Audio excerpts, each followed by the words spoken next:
Welcome, Yes. everyone. So thank you for watching our program. So this is a program. Thank you for watching this episode. And this episode is part of the program called the Platform Art Dialogue Series, organized by the ADAHK. And before I introduce our two honorable guests, let me give a very brief introduction about myself and also the program and also our organization. So, hello everyone, I'm Alex, and I've been working in the education industry for about 2 decades. And like about 12 years ago, I obtained a master's degree in applied theater and drama education. But I usually applied what I've learned at school on the teenagers. But then because in recent years, I have changed my career and now I'm working as a slasher.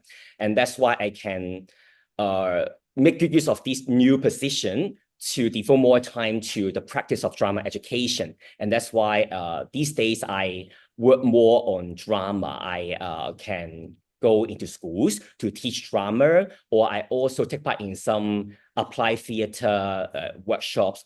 Some projects like playback theater, or we have some TIE programs working with Oxfam as well, etc., etc. And then I can also enjoy working as a freelance actor from time to time as well. And that's why I can, enjoy something that I like in my career as well at the moment. Yes. And then about ADHK. For ADHK is actually an organization in Hong Kong. It's a non-profit and charitable organization established in 1986. And their vision is Arts are for everyone. The organization believes that everyone has the potential and talent for creativity and a right to enjoy to the fullest beauty and totality of the arts. And they are dedicated to providing holistic services to support the development of the arts amongst people with disabilities. And they aim to promote equal opportunities for people with disabilities to have access to and excel in the arts and advocates for an inclusive society through the arts. And as for the platform, is supported by Arts Capacity Development Funding Scheme. And it is the first online platform and database in Hong Kong, which researches, documents, and presents the development history, artists, and artworks of local arts with the disabled. And this platform aims to carry on the past and open up the future. It brings together the disabled and the non-disabled who engage in the arts with the disabled. And it hopes to create a one-stop portal facing towards local and international art sectors and audiences. And for this Arts Dialogue series, is an international online series for artistic exchange. It aims at inviting artists from different countries to share the experiences, sources of inspiration, and future plans related to arts with disabilities. And in each episode, we'll delve into the unique perspectives and cultural backgrounds of the artists, promoting international dialogue and collaboration in arts with disabilities. And in this episode, we are so delighted to invite two guests from PCC, that is Ping Chong and Company. They are from the US, and they are here today to share with us their experience on the disability arts. And let me introduce to you all two of our guests today. And we have Sarah, who is the Associate Director from PCC, and we have Chris, who is a teaching artist then. So first of all, may I invite you to perhaps talk about PCC and talk about, maybe the mission or some of your work, from PCC then. So maybe we Thanks start. so much. Sarah, yes, thank you. Yes. Yes, I'd be happy to talk a little bit about the origins and the mission and the current vision of Ping Chong and Company, and then introduce Chris maybe a little bit to talk about how he got involved. Mm. So Ping Chong and Company is a theater company based in New York City, and we were originally founded by Ping Chong, who is a Chinese American theater artist who came out of the experimental theater movement in New York City in the 1970s.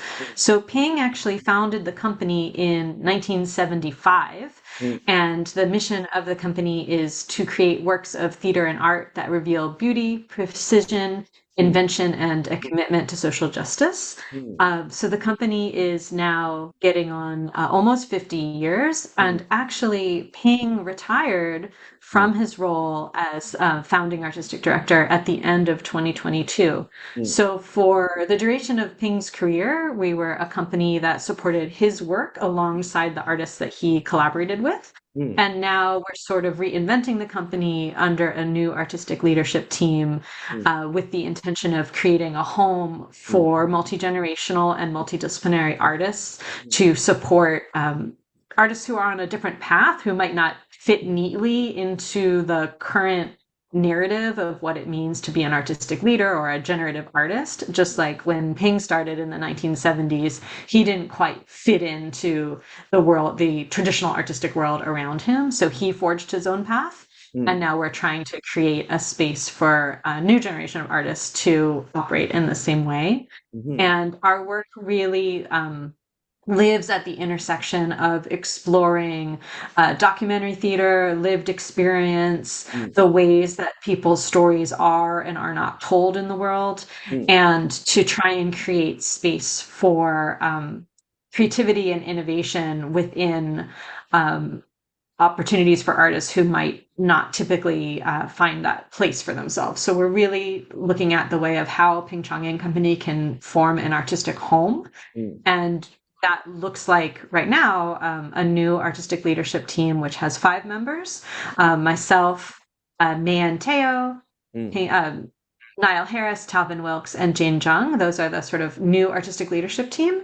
And our programming includes the generation of new work, educational models around both young people in schools and also working with elders and seniors, working everywhere from elementary school level through middle school, high school, and college. And also training and other kinds of community engagement programs. And the area that I work in, which is where Chris and I first encountered each other, is in our documentary theater series, which invites community members to tell their own stories on stage. So similar to playback theater, it has a different model, a different methodology, but in that space of using interview-based text and first-person storytelling to bring stories to the stage of stories that might not otherwise be heard. And I can get to that later and where that intersects with disability arts, but that's just a quick overview of Ping Chong and Company and who I am. And I've been with the company for 22 years. So I started in 2002. So I've been there quite a while. I see. Thank you for your introduction. So may I invite Chris to introduce yourself, or maybe something that you've been working with PCC as well? Yeah, great. So I'm an actor and a teaching artist with cerebral palsy. I was first introduced to Ping Chong Company in 2007, which is when I met Sarah, where they were building a documentary theater piece centered around performers with disabilities. And I interviewed and was one of the participants of that piece. And I had a really profound experience with it, as I didn't previously really identify as a disabled person until after having that experience. And yeah, we went around the East Coast of the country doing that show for a couple years. And then most recently we did it again in 2020 at Lincoln Center, where we updated it post-COVID and like had all updates on the cast members and stuff. And it was a really cool experience. So that's my relationship to Ping Chong. And now with my experience of Undesirable Elements and that documentary theater piece, we've sort of taken that material and brought it into the classroom, and am teaching now in New York City public schools. I see. Thank you. So I have some questions personally, that I'm interested in, because I did some research on your website and also your IG, and I can see that actually PCC covers quite a lot of art forms. It's not only about theater education, right? Because I can see a lot of things, and actually it's like you are exploring so many things. So I just wonder, because it is, to me, it's quite difficult to cover so many things, right? Because I think each art form has their own features. I mean, it may be, to me, quite difficult to be so, to be an expert in each art form.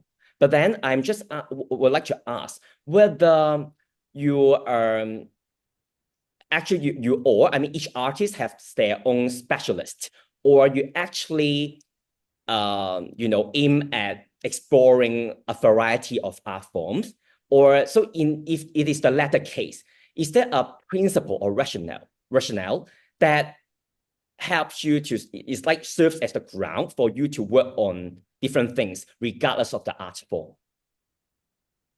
That is a really great question, and one that we've been spending a lot of time talking about in the last 2 years as we move from, the original founder of the company, who really was Ping himself, worked across art forms. So he worked as a theater director, he did dance and movement, he also had a visual arts background, and he did film, and he also was interested in puppetry. So when Ping was the singular artist that the company formed around, we sort of followed his lead on whatever he was most interested in the time. And then with our new sort of leadership team, everyone has maybe different areas that they're most drawn to, although we were also looking for a group of people who also could work across form, because one of the things that made Ping, again, so unique is that he didn't necessarily stick to one category.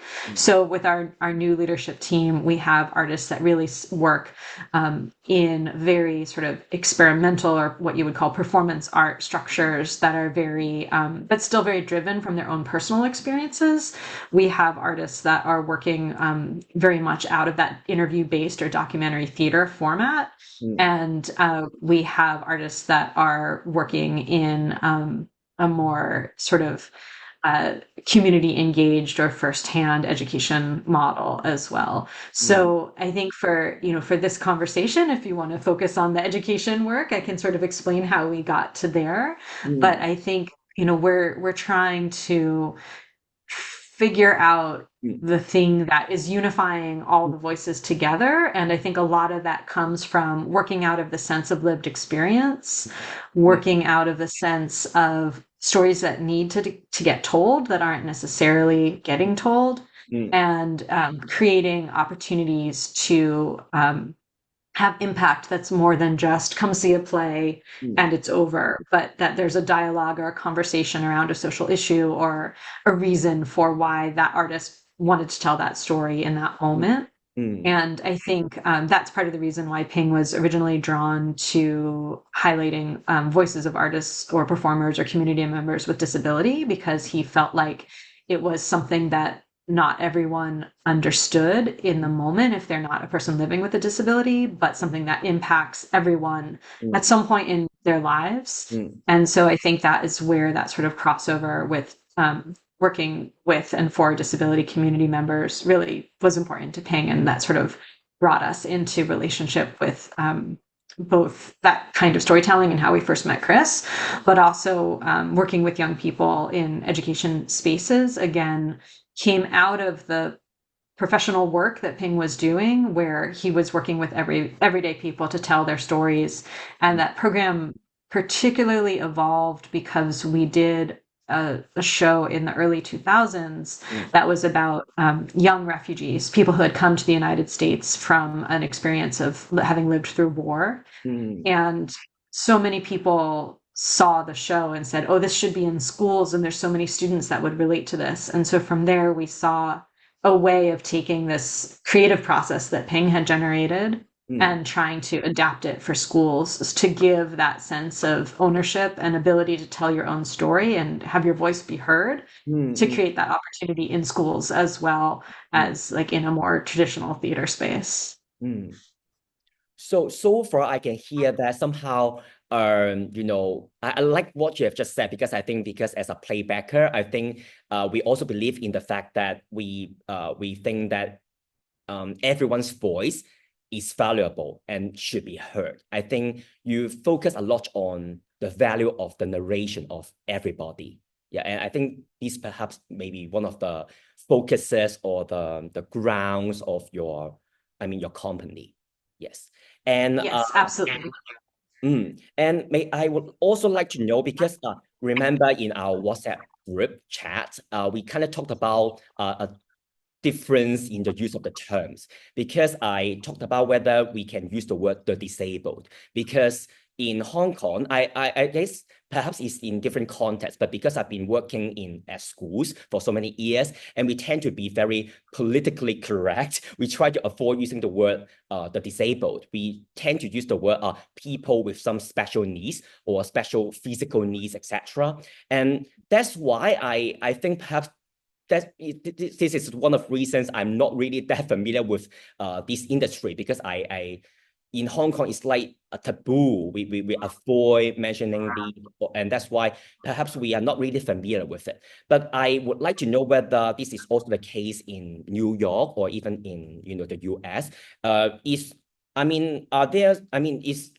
companies like PCC common in New York as well, or is it something quite unique? Because in Hong Kong, I think because perhaps I'm not really that familiar, I really seldom hear about organizations working on disability arts. I think for ADHK, this is I've only heard of two in Hong Kong. So I'm not sure whether this is only my problem. I'm not really familiar, or this is really the case in Hong Kong. But then I just wonder, what about the case in the US then? Is it really common, or just like just now I heard from my friend Mila as well, because in Hong Kong we tend to adopt we don't do it. Sorry, in New York, you adopt the inclusive education. So people with different abilities can, study together. But in Hong Kong, this is not the general case. In most schools, we have we don't have the inclusive one, and that's why I wonder the trend in New York. I'm going to throw this one to Chris, but I want to just frame it a little bit actually in our time together, because when we did the show that Chris first joined, which was called Inside Out: Voices from the Disability Community, one of the characteristics that our partners, which was VSA Arts, which I think has some relationship also to ADHK in terms of being an advocacy organization for recognizing the role of arts and awareness for communities with disability. They really wanted someone young like Chris, who was born and came up in the United States in the school system after the Americans with Disabilities Act was passed, which was in 1992. And that really changed the way that young people with disabilities were integrated in school systems. And Chris, I remember very particularly in Inside Out, there's a story that you tell as a young actor, not about being in school, but as a young actor moving through the disability arts community, where you were in a position in a disability theater community and you used the wrong terminology, and not you using the wrong terminology, but an audience member used the wrong terminology, and that you had a moment around this question of like, how do we invite people into the conversation if everyone's so afraid of saying the wrong thing? Totally. So I'm gonna set you up with that and pitch you the ball. That was a gorgeous setup, and I think that is a large part of the problem for not only American culture but all cultures, right? It's the fear of offending, or the fear of using the wrong language or using the wrong term, and that does definitely get in our way. I think a lot of the time people underestimate the intention in which you're using your language and what you're trying to communicate versus the words you're using to communicate that, right? So it can get a little tricky. So I think, yes, I think that's like a general problem that we all have when dealing with disability, just because of systems in place and the history of disability and all of that, which I don't need to bore you with. But to answer your question before that, as far as theater companies, particularly in New York, that are working with disabled artists, there are not a lot. There are two other specific companies in the city that work exclusively with disabled artists, Mm, but they're not producing full seasons. They're producing occasionally. It's very hit or miss. mm, So it's difficult being a disabled artist and being seen for more than your disability mm, is forever challenging for everyone, but mm, particularly when you're trying to be a mm, commercial artist. mm. Understood. And that's why I think, although I'm not a person in this field yet, I'm not sure whether I will be one, but I think I that's why I treasure these this program today, because we are really encouraging some international dialogue so that we can learn from each other, and somehow I think perhaps we can show more support from to each other, and hoping that not only Hong Kong or New York, somehow we can encourage more support to disability arts as well, because we also believe in the power of drama, I think. Yeah. And I have a question to Chris as well, because I just wonder, just now I heard that you started to work with PCC in 2007, right? Or 17, Yes. 2007. 2007 is when we first started building Inside Out, Voices from the Oh, Disability. right. So I just wonder whether you were already an artist before working with PCC, or you became one after working with PCC, and if so, is it the before or after? Yeah. So I was an actor way before that. I had Oh, never, when I was introduced to PCC, it was oh, because of the relationship I had with their producing partner, VSA, oh, which oh, Sarah just spoken about.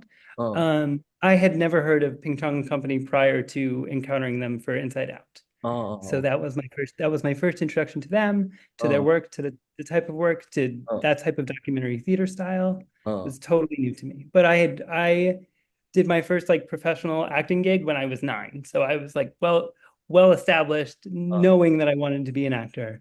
oh, But Ping Chong Company actually got me my equity card and got me my first big professional gig. So it was oh, very much the start of my adult professional career, if that makes sense. oh. So my next question is, so what do you think about how PCC helps an artist becoming more perhaps experienced, or helping them growing, or how do you help people who may not be an artist yet to become more professional, etc.? So actually, what has been done, or what do you usually do to help artists to become a more experienced one, etc.? Yeah. Yeah, I think that goes back to our ways of sort of creating artist support within the company. And so there's a couple different areas that I think we could talk about, and I'll leave one of those for Chris to talk about around the teaching artist work. But we have sort of several areas where we're supporting artists who are looking for ways to kind of grow, or looking for ways to develop their work. So within our Undesirable Elements program, which is the overall title of the interview-based or documentary theater program, we have run a training program off and on for about just under, when did we start? About 15 years now, where artists from all over the country can come for a 1-week intensive. They can be professional artists, they can be high school teachers, they can be community organizers who are interested in using art in their community-based work. But we do a 1-week intensive where people have the opportunity to come and train with us and use those techniques in their own work. We've had over the years a creative fellowship program where we had artists who get a salary to sort of be an artist in residence with us over 6 to 8 months. And the only requirement is that they create something at the end of it. And so we've run that several times, where we invited sort of emerging artists to come and be part of the company, and they have an opportunity to mentor and train with us. And then they have support from us to bring a piece of work forward. And then, in our school program, all of our what we call teaching artists, they're teaching and they're artists. So they all have their own artistic practices as well. And so we provide fairly in-depth training for those who are new to the field of teaching artist work, so that they have an understanding, not just how the theater works, but how the classroom management works. And then along the way, they have opportunities to get that additional sort of mentorship and support. They're usually partnered, like a new teaching artist will be partnered with a more senior artist, so that they kind of learn as they do. And then I think, like Chris said, when he came into the show that he did with us, he was already an actor and he already had performance experience. But there are many times where people who come in to tell their own stories on stage don't have that kind of background. It's not usually actors actually telling their stories. It's sort of everyday people.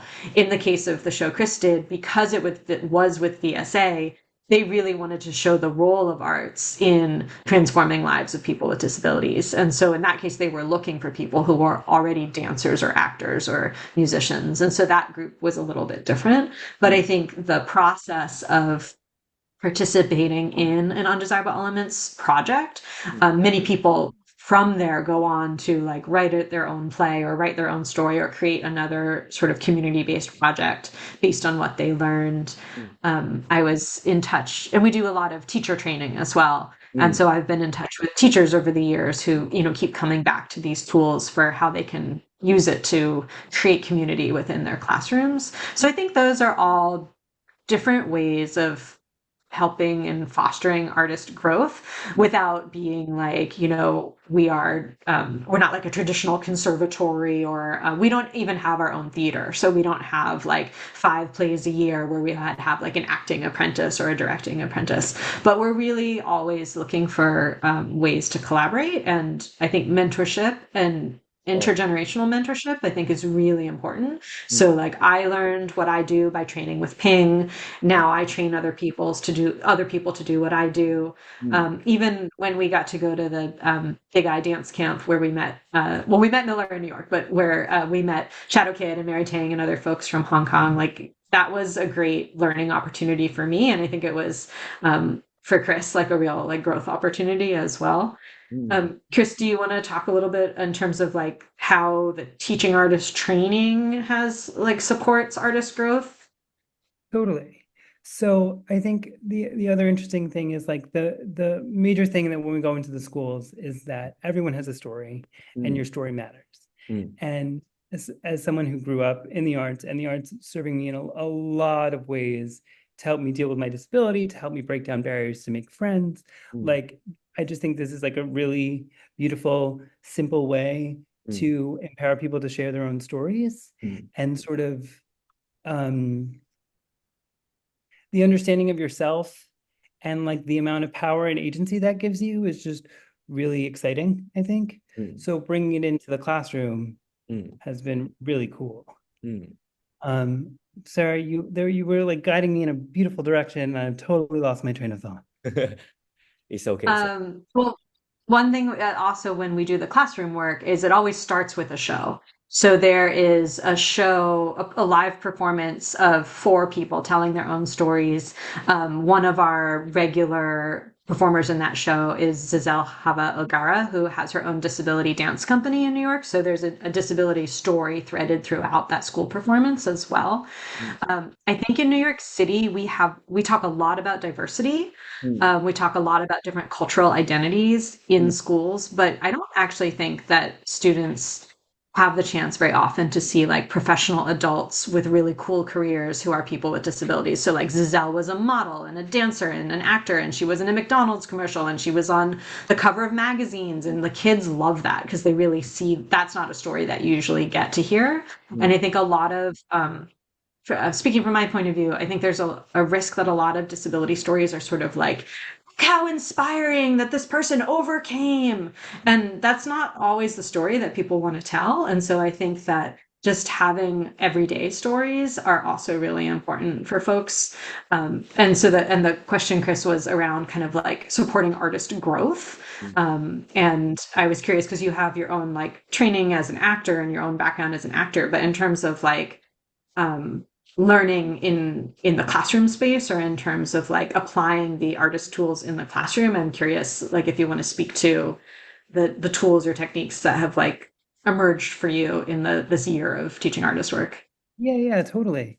I think the things that were really interesting was just the power of just posing a question and allowing students to then make the connections to realize that like, oh, together in this classroom, we are our own community.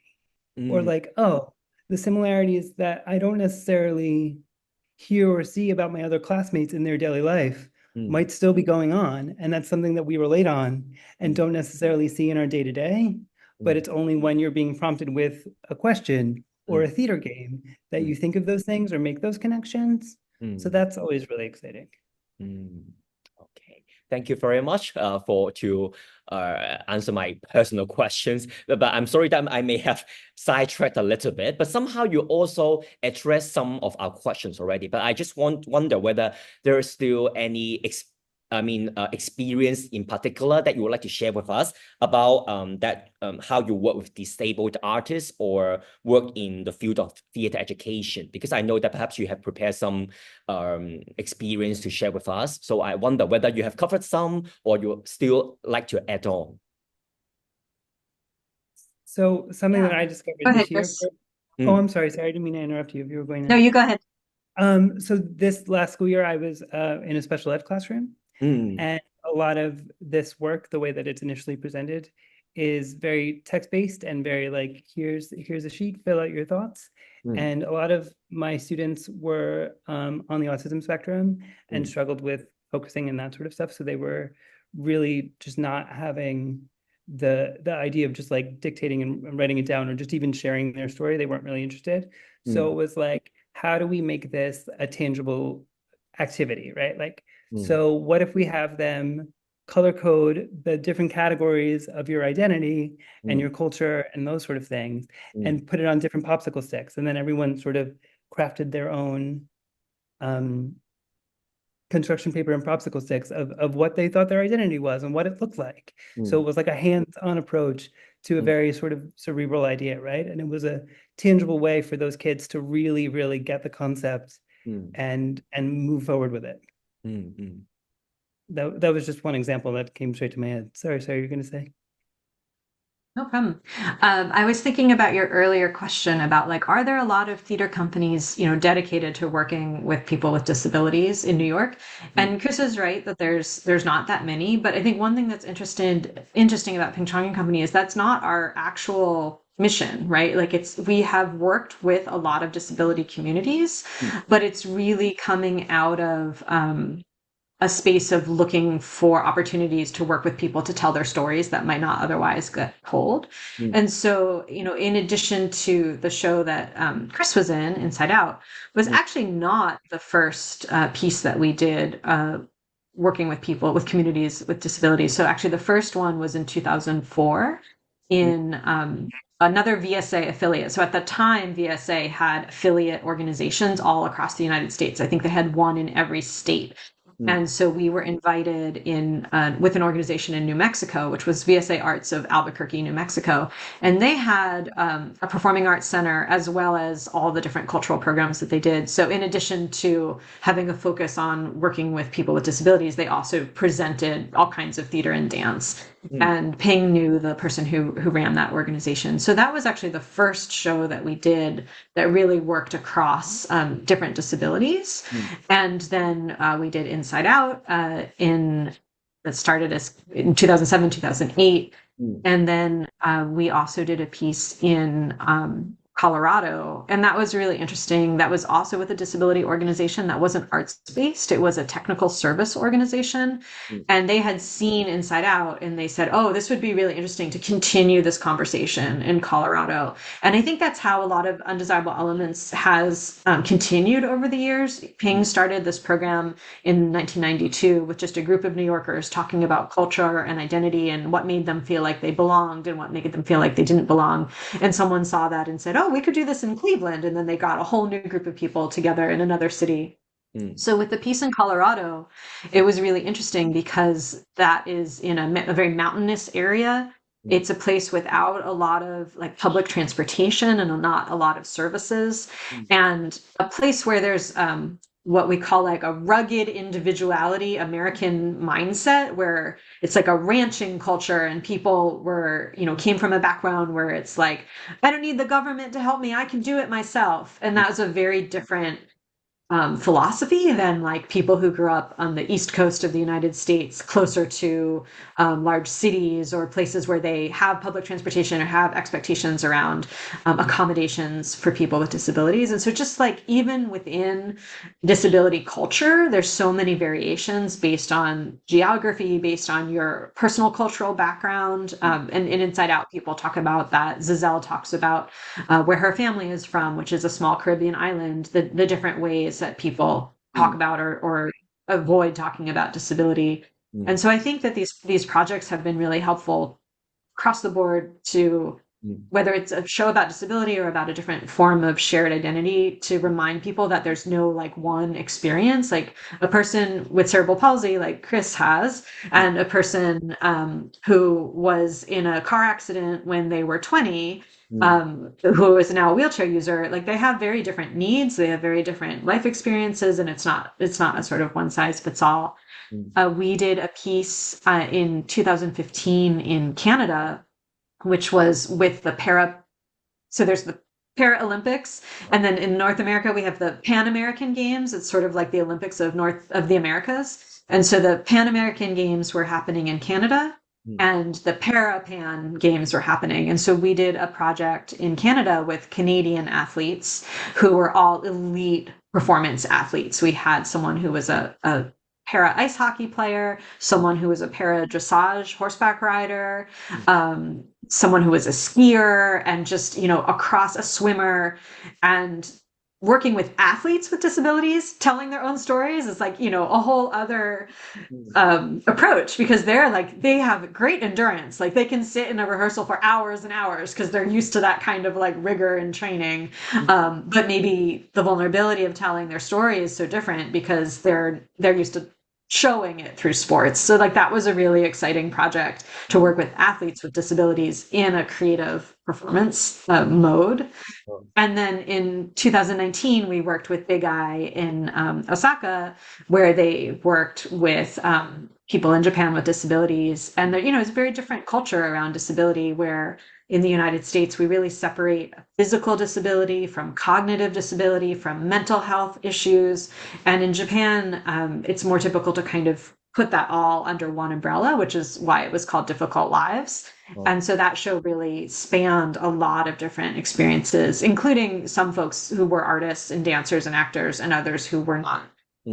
So that's like shows just kind of the range of stories out there. And like Chris said, I think people are really eager to tell their stories if you can give space and an opportunity, especially when people have been either misunderstood or put into boxes that doesn't feel like it applies. But I think one thing that's really important, and I think you had this experience, Chris, is like even within these shows, there's vast differences between people's disability experiences or their learning experiences, because whether it's based on how old they are, what generation they grew up in, or just whether or not they had family that was an advocate for them, it really changes their experience in the world. So I love that, every person's story is really, really different based on the life that they've lived. So may I know whether the one in Canada would be more like popular because there are like some sports stars to attract some general audience? Yeah. I will say, I think it was popular. It was part of the cultural, like there was a cultural festival also, just like, when you have the Olympics, you have like a cultural festival. And there was, the gentleman's name is Paul Rosen. And, ice hockey is really, really, really popular in Canada. And he was a star. They were like a gold medal winning team. And it's called sled hockey. And so they do ice hockey, but they're like sitting on sleds with runners. And it's very, just like real ice hockey. It's pretty violent. They're crashing into each other. And so like, if you win a gold medal for Canada in hockey, you are a hero. And so he was someone that I think, he did have a following, and Jody Schloss, who was one of the equestrians, she was just competing this last year in Paris. It was her third Olympics. So I think they did have like their own sport following, and I think that's another thing that's really great about this kind of work is like maybe you don't care that much about theater, but you love sports, and you hear that these stories are going to be told, and you go to hear the story because you're excited to hear the sports part of it, but it gets you into the theater as well. So I think there's different ways of inviting people in, and then seeing that like this is an exciting way to share people's stories. So just now you've mentioned a few projects that you used to work on. So may I know how, I mean, just in general, how many artists are involved, and how long does it take to prepare and run the project? And I guess usually there's a showcase or something, right? Does it showcase only like one time, or does it, I mean, is there like a tour and, you know, you perform around, you know, schools or in different communities? Yeah, that's a great question, and it really varies. So I'll give a little timeline, and then Chris can talk a little bit about the touring for Inside Out because that went on for several years. Because we don't have our own theater, and because a lot of these projects are made outside of New York City, you know, we're always working with a partner organization. So like for the show Chris was working on, that was VSA Arts. For the show in Toronto that I was talking about, it was an organization called Tangled Art and Disability, which is also a disability arts focused organization. And so they will invite us to build the project. And it usually takes 6 months, you know, a year of planning, and then like 6 months of the making, where we'll go and we'll meet people, we'll interview them, make sure that they have the time to be in the show and the rehearsal process.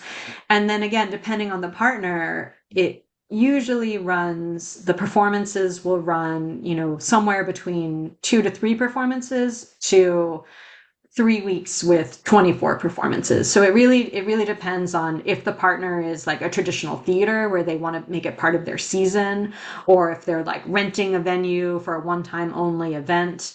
The piece in Canada was part of a festival. So, you know, most of those festival shows only run for a few performances. They're sort of limited.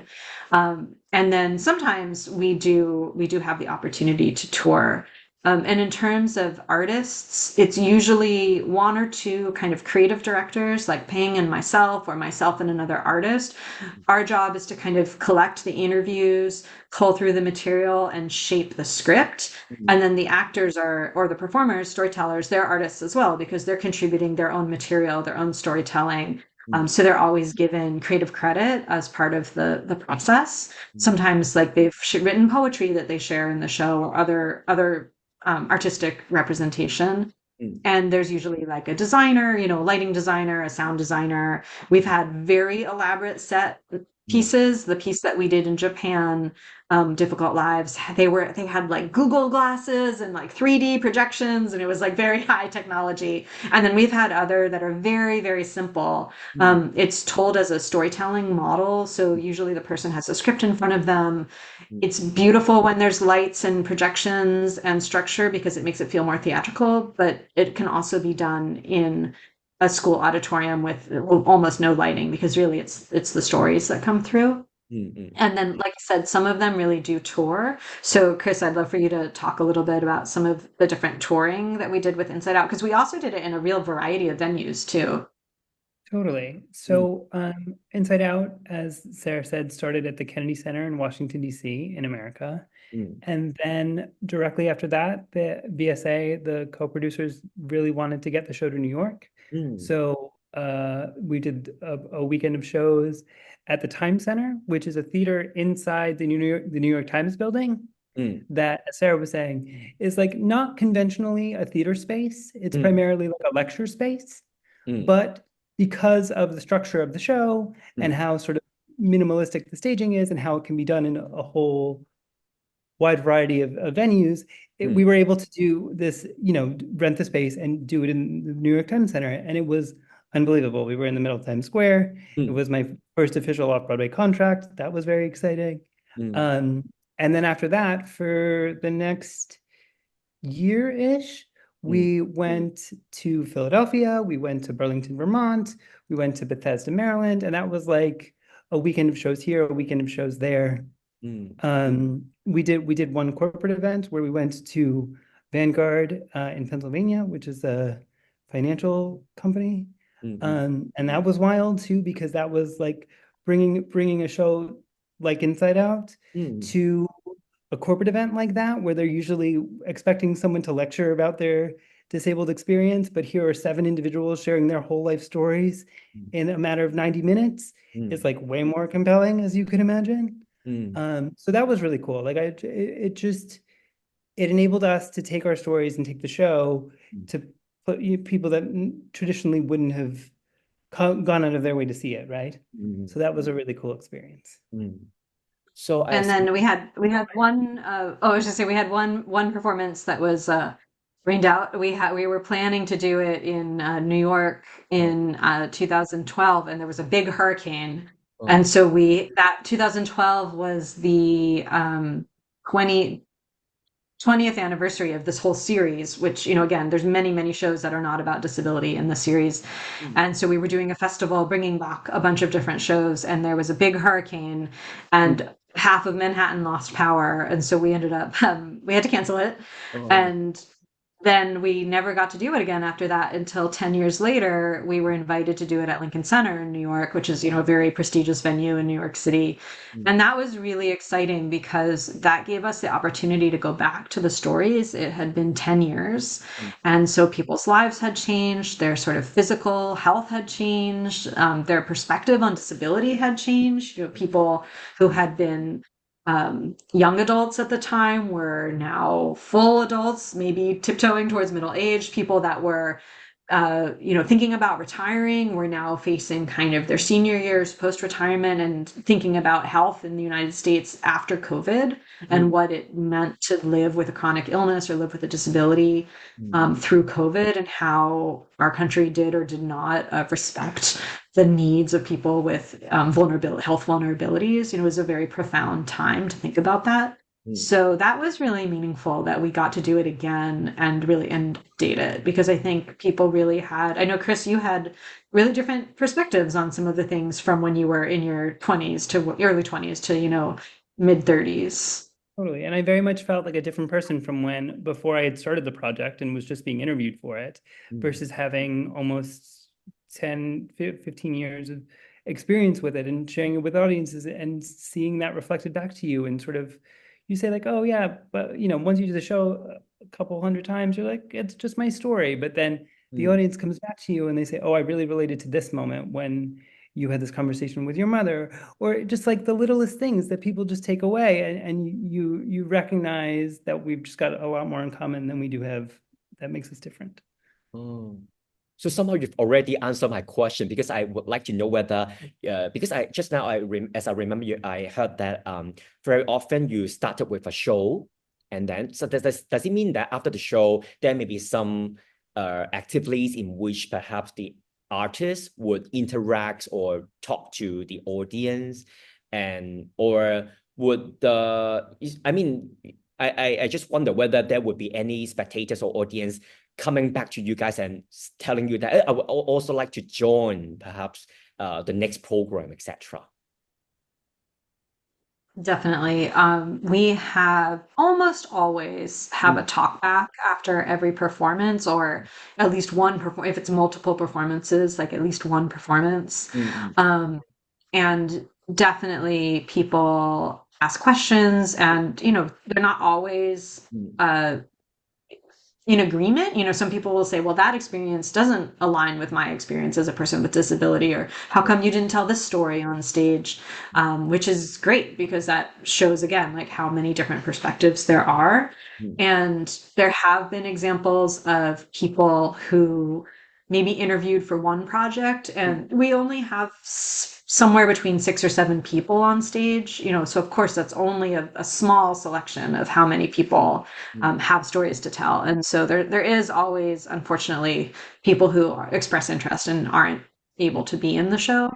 We try to invite them to come see the show. There were some people at the Lincoln Center show in 2022 that had interviewed for the show in like 2008.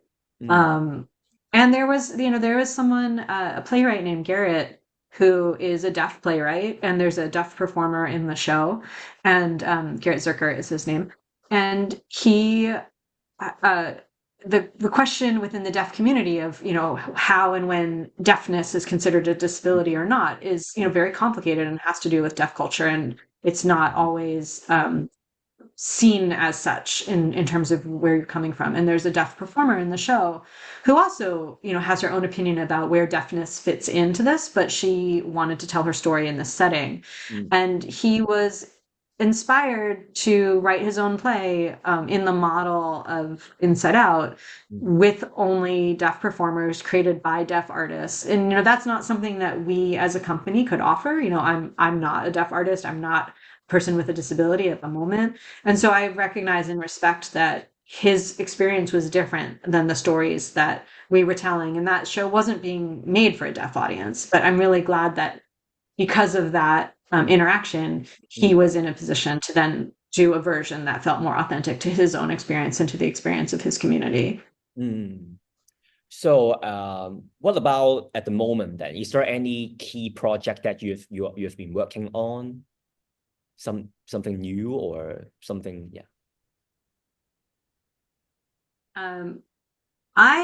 There's two things within the Ping Chong and Company world, which is, we do this work in schools. Our public schools in New York City are severely underfunded. There's a lot of recovery from the COVID time that is still ongoing in terms of students' emotional health and well-being, the way that they're still learning to come back and interact with each other. There's still some residue from the people being so isolated for so long. So I think the conversation now around mental health is really, really important. And I think one that is just starting to get more visible. I think, the conversations around disability have come a long way since we first started Inside Out, both in terms of celebrities or other well-known people who've spoken about disability, or projects, television shows, things that have made disability more visible. But I think we're now in a place where mental health is something that is feeling like it's starting to get talked about in a way, especially like amongst younger people, college students. So I think that's a really important area to work with. And then in our schools right now, we have a very large influx of new arrival students, mostly students coming from Latin America who have gone through great challenges to get to the United States, and they're learning English. They're, being thrown into new environments where they don't necessarily learn the language. They haven't had the school experience that their peers have had.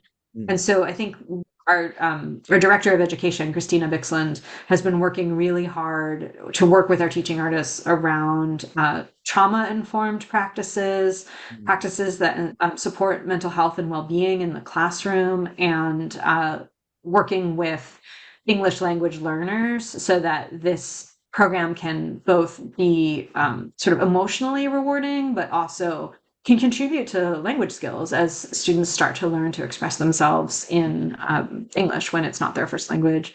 So those are some of the areas in the school programs that I think we're focusing on right now.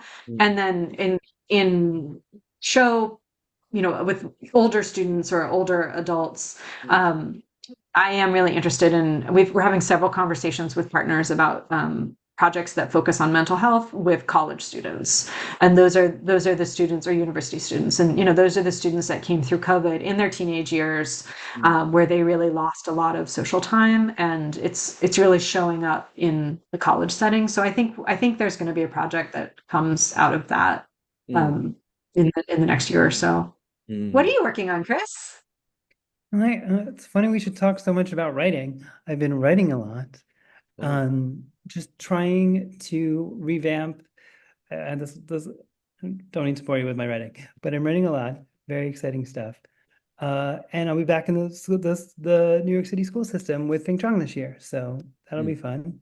And yeah, I think my big takeaway this year from the classroom was like what Sarah was saying, is like a lot of my students were just really going through it. We're just really having a tough time. And it was about building a space that felt safe and just had enough space for everyone to hold room for everyone. And yeah, I just think my sort of plan for the coming school year is to sort of how to focus on that and how to sort of really embrace that and try to make it as comfortable as possible, because the students that are more likely to share and feel more comfortable, and the more comfortable to feel, the more everyone gets out of it, right? So yeah, I don't know. And I know that somehow PCC is going to celebrate her 50th anniversary. It should be next year, right? So actually, it's been like half a century. So may I know how, some like the recipe for the success of the company, how it sustains and develops? Yeah. So any tips or any things that you find important to continue to sustain and develop the company? Yeah. So Ping celebrated his 50th anniversary as a creative artist the year that he retired. So he started making work in 1972 and he retired in 2022. The company he started a couple years later. So yeah, we're approaching the 50th anniversary of the company, but we made this big transition like 3 years ago as he retired. And yeah, we're talking about kind of starting a new 50-year-old company, right? Because we've been in this moment of transition. And I think that the integrity of the work that Ping did and his willingness to be open to ideas, change, younger generations of people, I think are part of what has kept the company going. We try really hard. We're like small but mighty. We only have currently we have we have 4 full-time staff members and 5 part-time staff members, and then this whole army of teaching artists. So we try to really treat people well, pay them a fair wage, and really like make sure that people feel supported, because it's never easy being in theater. There's never enough money, there's never enough resources, and so to really try and make a harmonious workplace where we can really like listen to each other and treat each other with humanity, I think is the undercurrent of a lot of the work, and also like the work environment. The funding world, for arts has changed a lot since Ping started the company. It's always a question. We have an election coming up, and the government funding for the arts in the US has been reduced and reduced and reduced. And so we are always looking for new ways to sustain the work. And New York City, we're lucky because even though the national government funding for the arts isn't as robust as it could or should be, New York City puts a lot of investment into the arts. And so a lot of our school programs are actually funded right now with support from our New York City Council. And they really recognize the role of arts in education and the role of arts in like youth well-being. So I really hope that continues. And I think that the more we can kind of like cross over conversations, and so it's not just like-minded people always talking to each other about the same thing, but really like trying to reach across some doubts and differences, like Chris was saying, in the disability community, you can be so scared of saying the wrong thing that you're afraid to say anything at all, but then no dialogue happens. And so I think finding that way to really try and talk and listen to each other is the most important thing, and to like never stop making new work. And I think that's the task for our company going forward, is that we need to continuously be making new work, telling new stories, and like bringing new artists in, because there's so many young artists out there with the talent and the vision, but like no one to support them. And so I think creating those opportunities is so key, so that work can get out there too.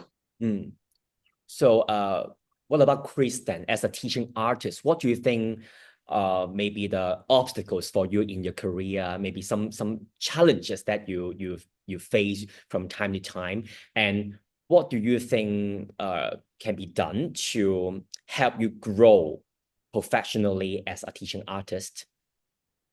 Sure.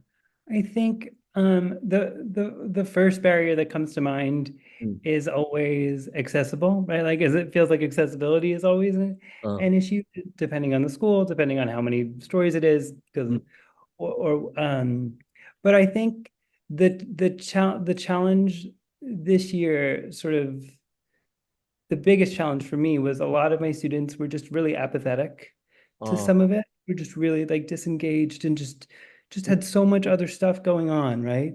So it was about how, for those like 3 or 4 students that were just, this just wasn't a program for them, it wasn't connecting with them. What is the way in? What is the one thing to get them to connect? Is it their favorite song? Is it having the dance break in the beginning of our class so we can all select a song and feel like we're being heard in that way, where we maybe don't want to share stories about our favorite game at recess, right? So it's challenging, right? But it's about just finding other ways in and other ways to make those connections. I think as an educator, I feel sympathy with this problem as well, because I think this is like a global trend, I guess, because of the popularity of the technology, I mean the devices, and that's why they get distracted so easily, and that's why they I mean, whenever they have time, they just want to stick to their mobile phone, their smartphone, and that's why it's hard for, I mean, it's getting more difficult to engage them. Yeah, and that's why I think this is also one of the problems that many teachers been facing as well. So so does it mean that for the lessons you've been teaching is like a regular lesson in the school, is part of the school curriculum, right?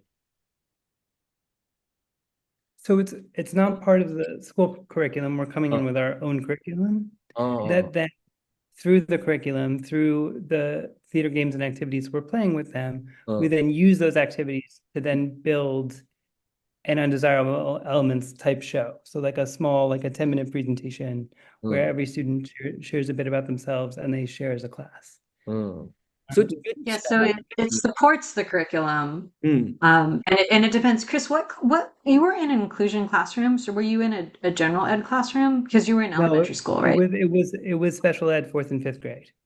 4th and 5th grade. So it depends on the school too, right? So we have in the high, in elementary school, there's sort of a general, everything's mixed together. But then in middle school and high school, like we might be in a social studies classroom or a history classroom, or we might be in an English classroom or a, English writing grammar classroom. And so what we always try to do is, depending on who the teacher is, are they doing, does this project support writing? Does this project support public speaking? Does this project support community building? And so depending on the grade level, and again, Christina, our director of education, is very skilled at the scaffolding of the curriculum and the benchmarks. So we can always show, because you run the risk of the principal or the admin saying, oh, well, this is just playing, how are they're not learning, they're just having fun.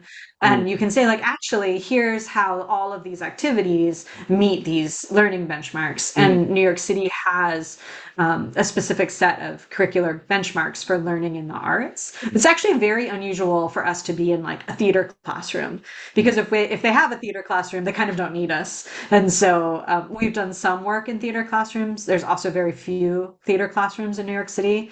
So we're mostly in social studies or humanities or like English language arts. And sometimes we have some schools have something called advisory, which is kind of, peer building, community building. And so we might be in that. So how it fits into the curriculum really depends on the school, the grade, and also the teacher, because when you have a partner teacher, sometimes they are like, great, I'm in the room with you. Every activity you do, I'm doing. When you're not there, I'm threading it through.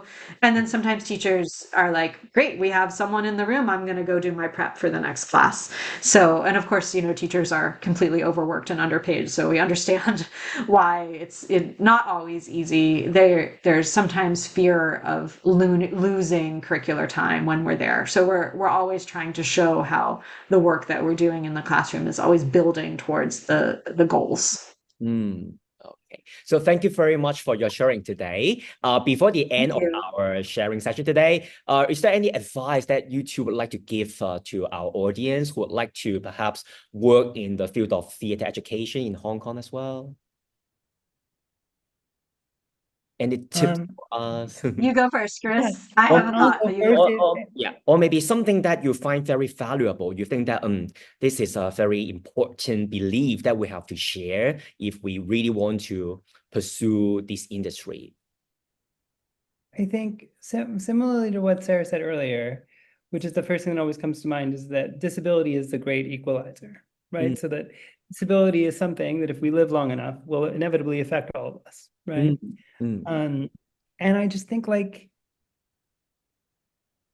there's a general fear of the unknown or what could be, right? So it's like taking all of that into account and being a disabled person myself, wanting to be an artist, like we need your stories and your voices and your bodies in spaces where people don't necessarily make you feel welcome or you don't, it feels like a risk to take that class or go into that space and have that experience. And it's like just being brave enough to make that choice will make waves and like ripples that you will not see the effect of, but could possibly change things. I think that's something that I keep having to remind myself. Yeah, I think sort of building off of that, I was thinking about this. Fortunately, I had this question in advance, so I was thinking about it. And, Chris and I, we had the chance to go to Big Eye for this dance camp, and Miller was there. And, we got to meet some of these artists from Hong Kong, Mary Jane Tang and Shadow Kid, the B-boy. And we got to observe their workshops and the other workshops of the other artists, international artists that were at that experience. And the thing that really struck me with like the dance workshops and the movement workshops was how universal they were. And so I think that was amazing to see, observe these workshops, which had people with disabilities, people without disabilities, people whose disabilities were physical, people whose disabilities were cognitive. And everyone was able, all of the artist facilitators were able to make these beautiful workshops. Some were nonverbal, some were just repeating one motion over and over again. And they were for young people. There were children and adults in the room, and everyone could participate. And that was really moving to me to see it's not that hard. If you really think about it and you really know who's going to be in the room with you, you can make something that is accessible to everyone and that everyone can participate in. And it's not about disability or not disability. It's about what can you do to be universally inclusive. And I think that was the thing that was like the most inspiring to me about that. And so I think in terms of people who are interested in doing this work anywhere, whether it's Hong Kong or the US, is just look for those ways, those access points that it doesn't need to be so different to create something that everyone can be part of if you put the time in and invite the right people into the conversation ahead of time to really think about what everyone's needs are. And to me, I think that the key is to create dialogue, just like what we've been doing today. I think we repeat a few times today. That is, we all believe that everyone's voice matters. Yeah, and if we can try to let these voices be heard, and we can create more dialogue, and then perhaps we can spread our ideas and some good values to a larger audience, right? So, and I also hope that our sharing today can be heard and watched by more people, so that your very good sharing can be the audience can learn from what you have shared today, and somehow perhaps they can also practice some beliefs that you have shared, and also they can also share these beliefs to some other people, and then perhaps more people can share the support with each other then.